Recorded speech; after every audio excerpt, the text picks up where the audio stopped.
Повертаючись до Німеччини, значить, і цього газогону прекрасного, мало зрозуміло все ж таки, що це за її позиція. Я розумію прекрасно, що це прагматична позиція країни, як ви говорили про політичний цинізм. Так, їм вигідно, щоб цей газогін у них був. Але які причини для цього є? В чому є вигода Німеччини, окрім постачання енергоносіїв?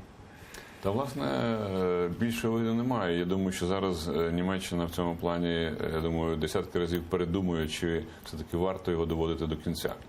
Тому що оці погрози Трампа, що він введе санкції проти німецьких компаній, то він їх обіцяє ввести, потім він їх обіцяє не вводити. Але поза тим, ця тема постійно на порядку денному, вона завдає Німеччині до певної міри певних іміджевих втрат. І я думаю, що крім власне дуже швидких економічних вигід, тобто того, що можна заробити от сьогодні і зараз, і про це забути, насправді Німеччина нічого не виграє. Тобто ці потенційні розмови про те, що вона там буде якимось енергетичним хабом для всієї Європи, повірте, це фантазії навколо неіснуючої теми. Бо для світу насправді наступає період переоцінки цінностей, і ті люди, які займаються енергетикою серйозно, кажуть, що це зовсім ненадовго.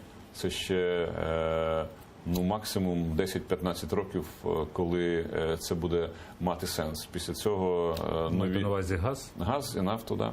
Після цього тобто, вони втратять своє первісне сьогоднішнє значення. Це як тому...